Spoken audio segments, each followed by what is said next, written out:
ఓం శాంతి. ETV live ఆధ్యాత్మిక channel ప్రేక్షకులందరికీ కూడా స్వాగతం.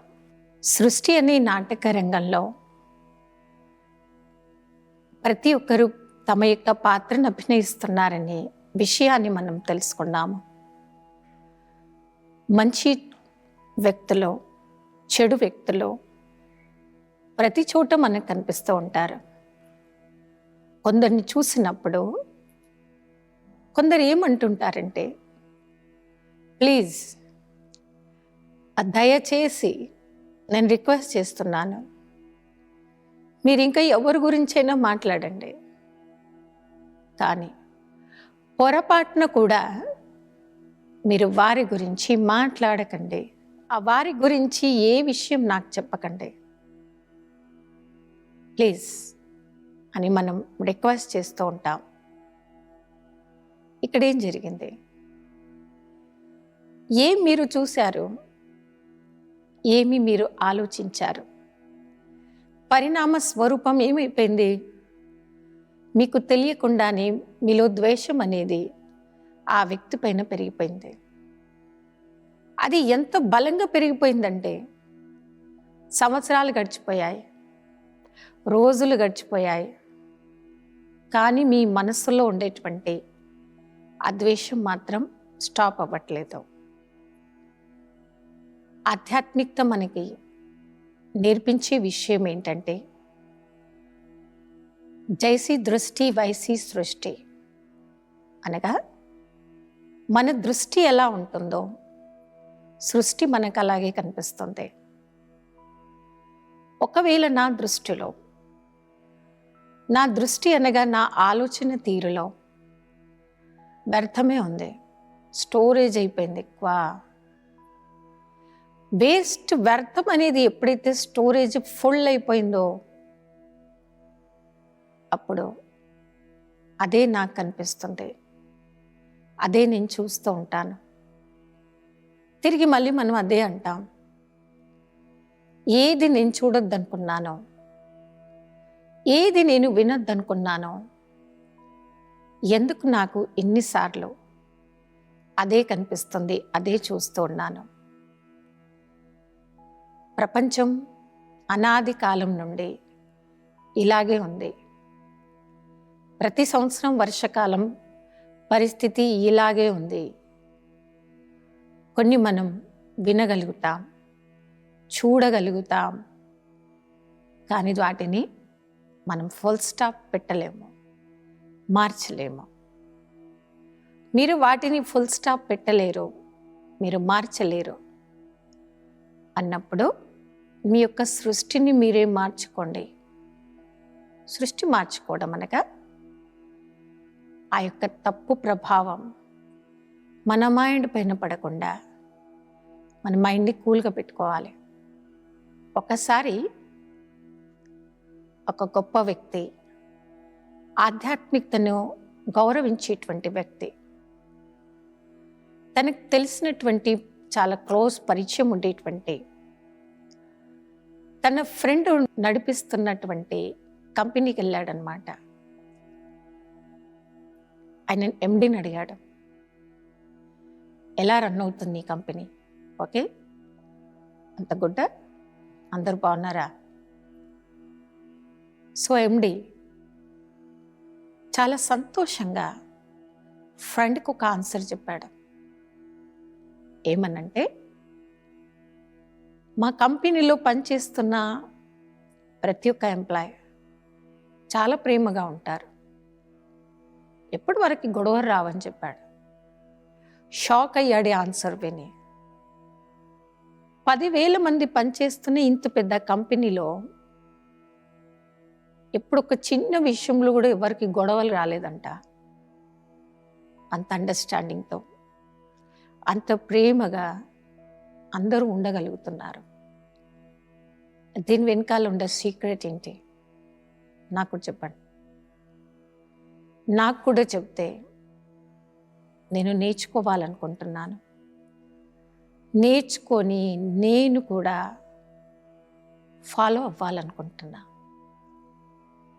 ఫ్రెండ్ చెప్పినటువంటి ఎవరైతే కంపెనీకి ఎండి మేనేజింగ్ డైరెక్టరో ఆయన నేర్చుకునేటువంటి ఒక పద్ధతి ఏంటంటే, ఎదుటి వారు ఏ కర్మలైనా చేయనివ్వండి, కానీ వారిపై మీరు ఎప్పుడు షౌట్ చేయకండి, అరవకండి, వారి మీద కోపంలోకి రాకండి. వారు చేసిన తప్పైనా మీరు ఎక్కువసార్లు అరుస్తూ ఎక్కువ కోపంలో వస్తే ఫ్యూచర్లో ఆ పని అసలే చేయకుండా వదిలేస్తారు మిమ్మల్ని. ఆ మైండ్లో ఎదుటి వ్యక్తి పైన ఒక్కటే ప్రింట్ అయిపోయింది, నేను ఎంత కష్టపడ్డా మా కంపెనీ యజమాని, మా ఎండి ఎప్పుడూ హ్యాపీగా ఉండడు, నేను ఎందుకు ఇంత పాకులాడాలి, నేను ఎందుకు ఇంత కష్టపడాలి, చేస్తున్నటువంటి ప్రయత్నం కూడా వారు వదిలేసి పూర్తిగా మానేస్తారు.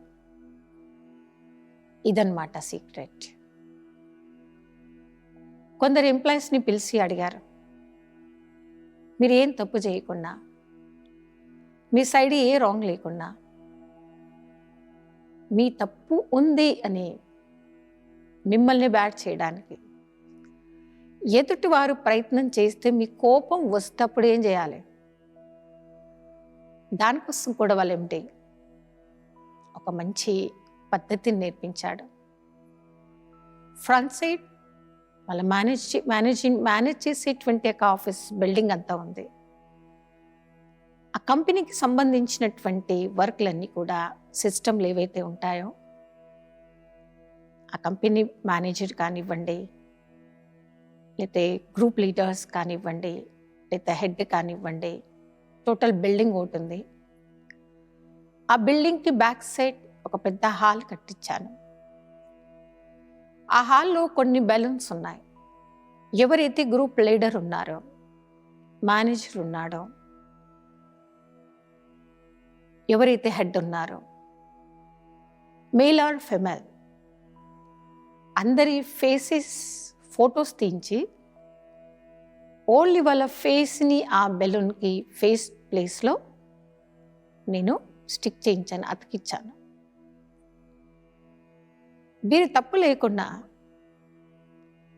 వాళ్ళ సైడ్ ఏ రాంగ్ లేకుండా, ఎప్పుడైతే వాళ్ళకి అనిపించిందో ఎదుటి వారు నాలో డిస్టర్బెన్స్ క్రియేట్ చేస్తున్నారు, నన్ను బాధ పెడుతున్నారు, దుఃఖ పెడుతున్నారు అనేటువంటి ఫీలింగ్ కలుగుతుందో మీ మనసులో, మీరు డైరెక్ట్ ఫేస్ టు ఫేస్ వారిపైన అరవలేకపోతున్నారు, రిటర్న్లో మీరు వారిని ఇన్సల్ట్ చేయలేకపోతున్నారు. అప్పుడు మీ మైండ్లో ఆ మాటల్ని నింపుకోకండి, వాటి గురించి అతిగా ఆలోచించకండి. ఒకవేళ మీరు అదే ఎక్కువ ఆలోచిస్తే మీరు వర్క్ పైన కాన్సన్ట్రేట్ చేయలేరు. అప్పుడేం చేయాలి? సింపుల్గా బ్యాక్ సైడ్ కట్టించిన హాల్కి వెళ్ళిపోండి. ఏ వ్యక్తి మిమ్మల్ని ఇన్సల్ట్ చేశాడో, మీ మనసుని బాధ పెట్టాడు, మీ సైడ్ రాంగ్ లేదని వాదిచ్చినా వినడం లేదో, మీరు వారిని ఏమేమి అనాలనుకుని అనలేకపోయారో, బ్యాక్ సైడ్ వెళ్ళి ఆ బెలూన్ పై ఉన్నటువంటి ఆ ఫేస్ దగ్గరికి వెళ్ళి వారికి అన్ని మాటలు అనేసిరండి, తిట్టేసిరండి. లేదా అలా ఏం చేయండి, ఇలా ఇలా అలా కొడుతూ బాక్సింగ్లో ఎలా ఫైట్ చేస్తారు అలా చేసిరండి. చేసి రాగానే మీ మైండ్ ఎలా అయింది? కూల్ అయిపోయింది, ప్రశాంతంగా. కొందరు హ్యూమన్ నేచర్, వాళ్ళు నన్ను ఇన్సల్ట్ చేసింది నేను ఎప్పుడు చేయలేకపోయాను, అవకాశం దొరకలేదు. వీక్ మైండ్ ఉండే మనుషులు అవకాశం కోసమే ఎదురు చూస్తూ ఉంటారో. ఎవరైతే నన్ను ఇన్సల్ట్ చేశారో వారిని నేను కూడా ఇన్సల్ట్ చేసేస్తే హ్యాపీ, కూల్. వారిపైన మనకి, మనపైన మనకి, వారికి ఎలాంటి మిస్అండర్స్టాండింగ్స్ రావు, స్టాప్ అయిపోతుంది అన్న ఉద్దేశంతో అవకాశం కోసం ఎదురు చూసి వారు ఉంటారు కొందరు. ఇలాంటి అవకాశాలని కోసం ఎదురు చూస్తూ చూస్తూ మీ మీ మైండ్లో దుఃఖాన్ని పెంచుకోకండి, క్రోధం పెంచుకోకండి, మైండ్ కూల్గా పెట్టుకోండి. ఈ ట్రైనింగే నేను అందరి ఎంప్లాయీస్కి నేర్పించేశాను ఆల్రెడీ. ప్రతి ఒక్క ఎంప్లాయీ ఇదే పని చేస్తారు మా దగ్గర. అందుకే ఏ ఒక్క ఎంప్లాయీ లీవ్ తీసుకోరు, క్రోధంలోకి రారు, పొరపాటును కూడా ఎవ్వరు గొడవ పెట్టుకోరు. ఓన్ ఫ్యామిలీ మెంబర్స్తో కూడా ఇలా ఉండరు. కన్నా ఎంప్లాయీస్ అంత ప్రేమగా వర్క్ చేస్తున్నంతసేపు అలా ఉండగలుగుతున్నారు. ఇప్పుడు మనం ఏం చేయాలంటే డైవర్ట్ చేయండి మీ యొక్క మైండ్ని.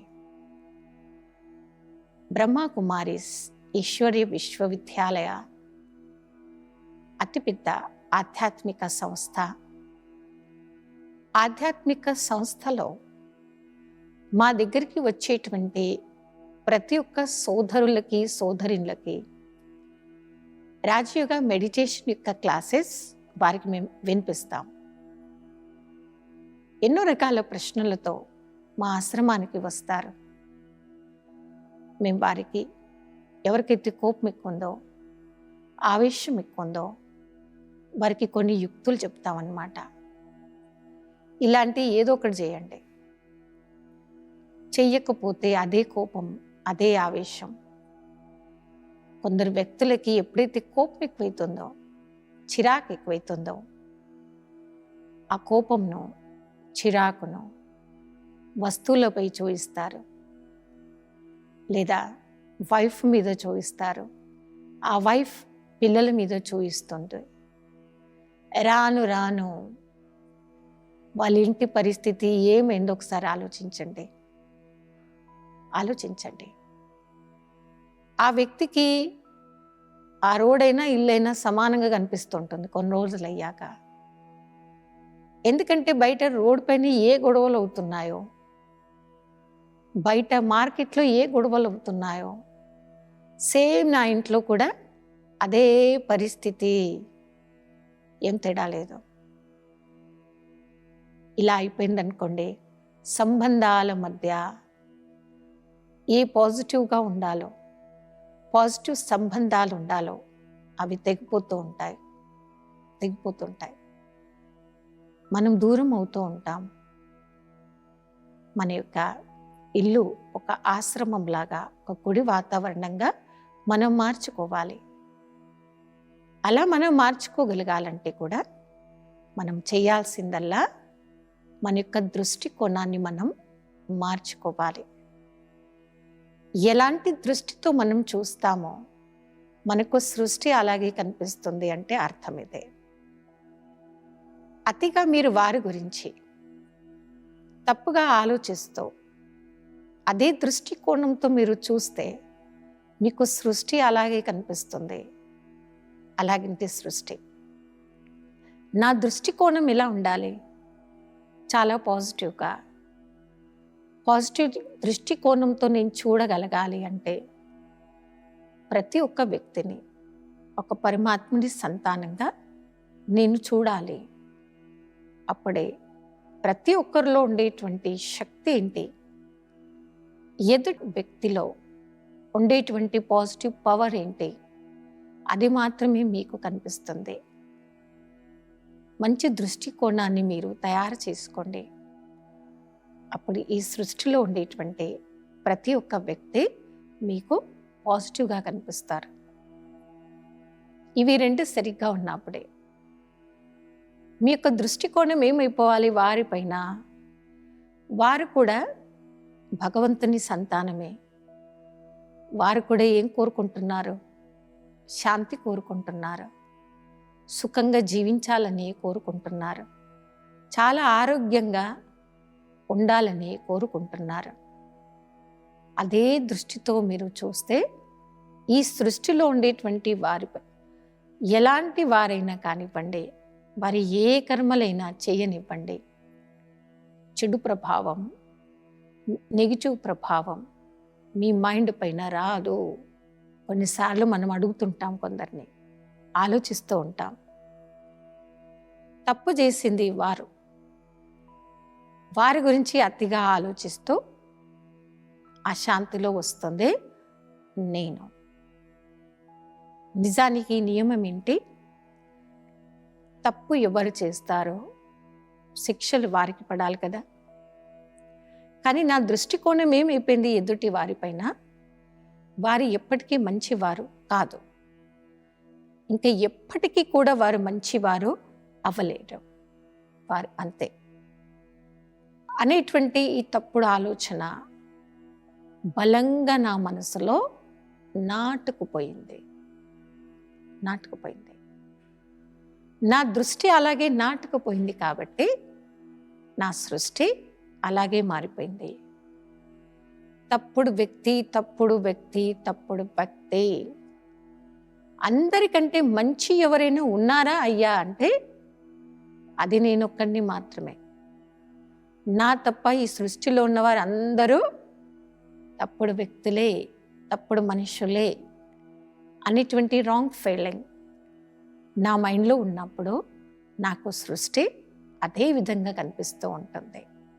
దృష్టితో సృష్టి, సంకల్పాలతో సృష్టి. సంకల్పాల ద్వారానే మనం సృష్టిని తయారు చేయగలుగుతాము. మంచి సంకల్పాలు చేయండి, అంటే మంచి పాజిటివ్గా ఆలోచించండి. అప్పుడే సంకల్పాల ద్వారా ఈ సృష్టి యొక్క గొప్ప నిర్మాణం అనేది తయారవుతుంది. కాబట్టి మంచి సంకల్పాలు చేస్తూ మంచి దృష్టికోణంతో ప్రపంచాన్ని చూసినప్పుడే కలియుగంగా మారిపోయినటువంటి యొక్క సృష్టి సత్యయుగంగా, స్వర్ణిమ యుగంగా మనం మార్చగలుగుతాం. రాబోయే యుగము దేవతా యుగము, సంపూర్ణమైనటువంటి సుఖము శాంతి కలిగినటువంటి ఒక గొప్ప యుగము. అలాంటి యుగంలోకి మనము వెళ్ళాలి, మనము అడుగుపెట్టాలి.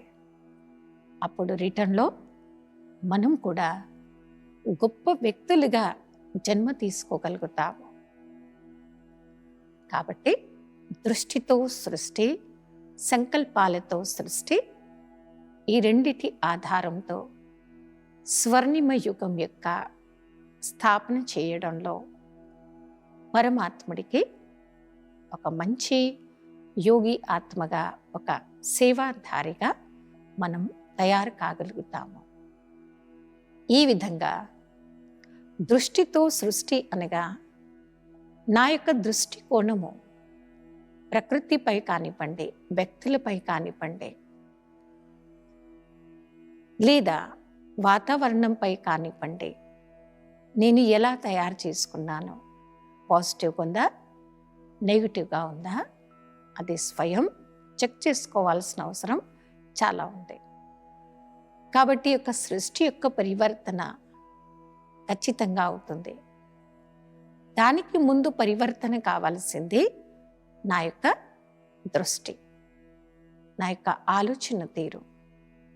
అప్పుడు ఖచ్చితంగా ఈ సృష్టిలో గొప్ప పరివర్తనను మనం చూస్తూ ప్రతి ఒక్క ఆత్మతో స్నేహ సంబంధాలను మనం పెంచుకుందాం. స్నేహ సంబంధాలు ఎప్పుడైతే నా ఆత్మ ప్రతి ఒక్కరితో పెంచుకుంటుందో, గొప్పగా మార్చుకుంటుందో, అప్పుడు వారి సృష్టిలో చెడ్డవారు ఎవరుండరు, శత్రులు ఎవరుండరు. వారికి కేవలం ఉన్నవారు మిత్రులు మాత్రమే. కాబట్టి మిత్రులను పెంచుకుందాం. శత్రులపై కూడా మనం పాజిటివ్గా ఆలోచిస్తాం. వారితో కూడా స్నేహంగా మనం ఉండగలుగుతాం. అప్పుడే మన గొప్ప దృష్టి ద్వారానే సృష్టి పరివర్తన అవుతుంది. ఆ యుగంలో ఆవు, పులి ఒకే లీవులో నీళ్లు తాగుతాయి. అంటే అలాంటి గొప్ప ప్రపంచంలో మనం అడుగు పెడతాము. గొప్ప వ్యక్తులుగా మనం మారిపోయినప్పుడే, మన యొక్క దృష్టికోణం పవిత్రంగా ఉన్నప్పుడే చూడండి ఎన్ని లాభాలు ఉన్నాయి. కాబట్టి దృష్టితో సృష్టి, సంకల్పాలతో సృష్టి. ఇంత గొప్ప సంబంధం ఈ రెండిటికి ఉంటుంది. పవిత్రమైన దృష్టి కలగాలి అంటే పవిత్ర సాగరుడైనటువంటి భగవంతుడి వైపు నా యొక్క దృష్టిని కేంద్రీకరించాలి. ఇదొక నియమం అన్నమాట.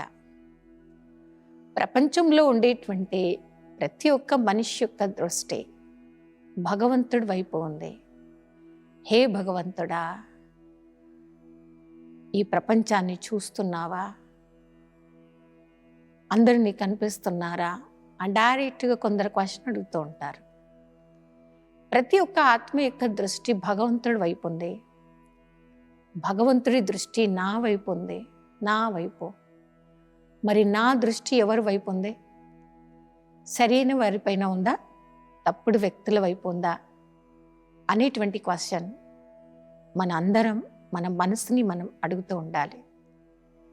నా దృష్టి భగవంతుడి వైపు ఉన్నప్పుడు భగవంతుడి దృష్టి ఎటువైపు ఉందో అటువైపే నా దృష్టి ఉండాలి. అప్పుడే నా సృష్టిలో మంచి వ్యక్తులు మాత్రమే ఉంటారు. ఈ విధమైనటువంటి అభ్యాస సాధన ఎప్పుడైతే మనం చేయడం మొదలు పెడతామో మంచి దృష్టి ద్వారానే ఈ సృష్టిని మనం గొప్పగా మార్చగలుగుతాము. ఏ వ్యక్తి అయితే గొప్ప ప్రపంచాన్ని ఈ సృష్టిపైకి తీసుకురావాలి, చూడాలని ప్రయత్నం చేస్తున్నారు, ఆ విధమైనటువంటి దృష్టికోణాన్ని మనం పెంచుకోవాలి, తయారు చేసుకోవాలి. ఆ విధమైన సృష్టిని మనం చూడాలి. కాబట్టి అదే మనం ప్రయత్నం చేయాలి. మన యొక్క సంకల్పాలు గొప్ప సంకల్పాలు మాత్రమే ఉండాలి. ఒక మహావృక్షం ఉందనుకోండి, ఆ మహావృక్షం ఇప్పటి వరకు కూడా అంత స్ట్రాంగ్గా ఉండడానికి మూల కారణం వేర్ల నుండి పోతున్నటువంటి ఆ యొక్క పాజిటివ్ ఫుడ్డే.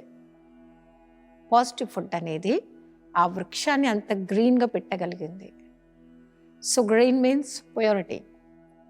సో ప్యూర్ థాట్స్, నా మైండ్ ఎంత ఎక్కువ ప్యూర్ థాట్స్ చేస్తుందో అంత నా mind green. Green means pure. ఎంత ప్యూర్గా నా మైండ్ అయిపోయిందో ఆ గ్రీనరీ ఏంటి, పవిత్రత అనేది ప్రతి ఒక్కరిలో మనం తీసుకురాగలుగుతాము. పవిత్రమైన ప్రపంచాన్ని మనం చూడగలుగుతాము. సంకల్పాల పరివర్తన, మన యొక్క దృష్టి యొక్క పరివర్తన, ఈ రెండు రకాల పద్ధతి ఆధ్యాత్మికత మనందరికీ నేర్పిస్తుంది. ఆధ్యాత్మిక క్షేత్రంలో ఉండేటువంటి వారు వీటిని ఖచ్చితంగా పాటిస్తారు, పాటిస్తూ ఉన్నారు. ఏ విధమైనటువంటి చెడు యొక్క ప్రభావం నా మైండ్ పైన పడకుండా, దృష్టి పైన పడకుండా, నా యొక్క సంకల్పాలలో పడకుండా మనం నెగిటివ్ నుండి, వ్యర్థం నుండి బయటకి రాగలిగినప్పుడే మన యొక్క దృష్టి ద్వారా సృష్టిని పరివర్తన చేయవచ్చు. సంకల్పాల ద్వారా కూడా సృష్టిని పరివర్తన చేయవచ్చు. సో ఈరోజు ఎలాంటి దృష్టి ఉంటే అలాంటి సృష్టి, ఎలాంటి సంకల్పాలు మనం చేస్తామో అలాంటి ప్రపంచం యొక్క నిర్మాణం చేయవచ్చు అనేది ఆధ్యాత్మిక రహస్యాలు ఎన్నో మనం చర్చించుకున్నాము. రాబోయే ఎపిసోడ్లో మరికొన్ని మంచి విషయాలను చర్చించుకుందాము. అప్పటి వరకు ఓం శాంతి.